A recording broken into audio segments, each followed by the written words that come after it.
Hi అండి, welcome to Lahari kitchen.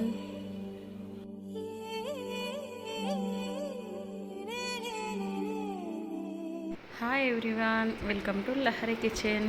ఈరోజు నేను చేసిన రెసిపీ అయితే టేస్ట్గా ఎంతో రుచిగా ఉండే ఫ్రాన్స్ కర్రీ అండి. పచ్చి రొయ్యల కూర చేశాను. కావాల్సిన పదార్థాలు చూసేయండి. నానబెట్టుకున్న చింతపండు, కడిగి పెట్టుకున్న ఫ్రాన్స్, ఆనియన్, టమాటా, కరివేపాకు, ఎల్లిపాయలు ఇవే అండి కావాల్సినవి. కొంచెం అంతా కొత్తిమీర కడిగి పెట్టుకోవాలి. ఇప్పుడు ఒక కడాయి పెట్టుకొని ఆయిల్ వేసుకొని అందులో కొద్దిగా మెంతులు, జీలకర్ర వేసుకోవాలి. అవి కొంచెం ఫ్రై కానీ ఉల్లిపాయలు వేసుకొని ఫ్రై చేసుకొని పక్కన పెట్టేసుకోవాలి. కావాల్సిన మసాలాలు ఇప్పుడు చూసేయండి. ధనియాలు, జీలకర్ర, లవంగాలు, యాలక్కాయలు, మిరియాలు, సాజీరా, చెక్క అండి. అందులో కొంచెం ఎండు కొబ్బరి వేసుకోవాలి. ఈ మసాలాలు మొత్తం ఒకసారి ఫ్రై చేసుకొని పొడి చేసుకోవాలి. మసాలా పొడి చేసుకోవాలి. ఇలా ఫ్రై చేసుకొని మిక్సీకి వేసుకొని గరం మసాలా పొడి చేసుకోవాలి. ఫ్రాన్స్ కర్రీలోకి మసాలా రెడీ అయిపోయింది. ఇప్పుడు ముందుగా ఫ్రై చేసుకొని పెట్టుకున్న ఆనియన్ పేస్ట్ కట్టేసుకోవాలి. చూడండి, మిక్సీకి వేసుకుంటున్నాను. రెడీ అయిపోయింది పేస్ట్. ఇప్పుడు కర్రీ ఎలా అంటున్నా చూసేయండి. నేనైతే మట్టి కుండలో వండాను ఈసారి. ఉల్లిపాయ, పచ్చిమిర్చి, బండపప్పు, బిర్యానాకు ఆయిల్ వేసుకొని ఫ్రై చేసుకొని అందులో అల్లం వెల్లుల్లి పేస్ట్, అది ఆనియన్ పేస్ట్ వేసుకొని లైట్గా గోల్డెన్ బ్రౌన్ కలర్ వచ్చేంత వరకు ఫ్రై చేసుకోవాలి. ఒక 2 మినిట్స్ తర్వాత చూస్తే బాగా ఫ్రై అయిపోయింది. అందులో ఒక 2 స్పూన్స్ పసుపు వేసుకున్నాను. తర్వాత కరివేపాకు వేసుకున్నాను. అలా ఒకసారి బాగా ఫ్రై చేసుకోవాలి. ఆయిల్ మొత్తం పైకి వచ్చేంత వరకు అవి ఫ్రై చేసుకోవాలి. ఇప్పుడు లైట్గా కొత్తిమీర వేసుకున్నాను. కొత్తిమీర వేసుకొని ఒక 1 మినిట్ అలా ఉంచేసుకోవాలి. 1 మినిట్ తర్వాత చూస్తే బాగా ఫ్రై అయిపోయింది. ఇప్పుడు కడిగి పెట్టుకున్న 1 కేజీ ప్రాన్స్ వేసుకుంటున్నాను. నేను ఇక్కడ 1 కేజీ ప్రాన్స్ తీసుకున్నాను. ఫ్రెష్ ఉన్నాయండి. సండే కాబట్టి ఈరోజు మార్కెట్లో ఫ్రెష్ వచ్చాయి.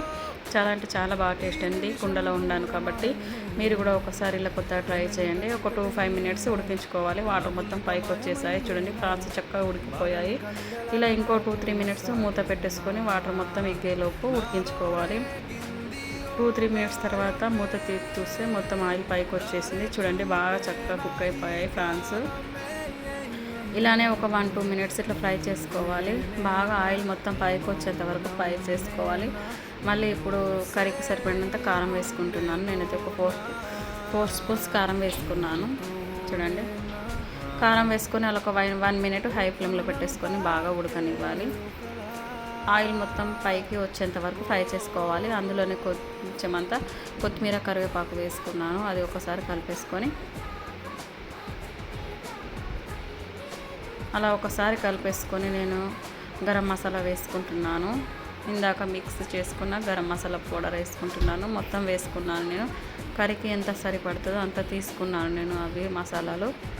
అలా ఈ మసాలా మొత్తం ప్రాన్స్కి పట్టేలాగా, కారం పట్టేలాగా కలిపేసుకొని ఉంచేసుకోవాలి. అలా ఒక 1 మినిట్ కలిపిన తర్వాత చింతపండు రసం వేసుకొని ఒకసారి బాగా కలిపేసుకోవాలి. దీన్ని కూడా ఒక 2-3 మినిట్స్ మూత పెట్టేసుకొని ఉడకనివ్వాలి స్టవ్ పైన.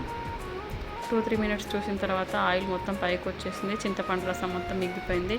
నేను కర్రీకి గ్రేవీకి సరిపడినంత వాటర్ వేసుకున్నాను. వాటర్ వేసుకొని ఇలా ఒక 4-5 మినిట్స్ ఉడికించుకోవాలి. కొద్దిగా సాల్ట్ వేసుకున్నాను. రుచికి సరిపడినంత సాల్ట్ వేసుకున్నాను. ఒక 2-3 మినిట్స్ ఇట్లా హై ఫ్లేమ్లో ఉంచేసుకొని ఉడకనివ్వాలి. 4-5 మినిట్స్ అట్లా తీసి చూస్తే ఇట్లా కొంచెం ఉడికిపోయిందండి. ఇంకా ఉడుకుతూనే ఉంది. ఇది చాలా ఇంకా కొంచెం ఉడకాలి. మనకు గ్రేవీ కొంచెం ఇట్లా చిక్కగా ఉండాలి అంటే ఇంకా ఉడకనివ్వాలి. అది ఇంకా ఉడకలేదండి. ఒక 4-5 మినిట్స్ తర్వాత మూత చూస్తే ఇది చాలా కుక్ అయిపోయిందండి. చూడండి, బాగా ఫ్రై అయిపోయింది. మొత్తము ఉడికిపోయింది. కర్రీ మొత్తం ఉడికిందండి. ఆల్మోస్ట్ ఇది రెడీ అయిపోయిందండి. కర్రీ చాలా అంటే చాలా బాగుంది.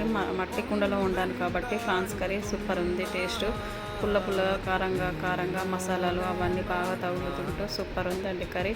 వేడి అన్నంలో మేమైతే వైట్ రైస్ వేసుకొని ఈరోజు సండే స్పెషల్ అయితే ఈరోజు ఇట్లా గడిచిపోయిందండి. బాగా ఎంజాయ్ చేస్తాము. ఫుడ్ చాలా అంటే చాలా బాగుంది. కొత్తగా చూసేవారైతే మా ఛానల్ని సబ్స్క్రైబ్ చేసుకోండి ఫ్రెండ్స్. Thank you.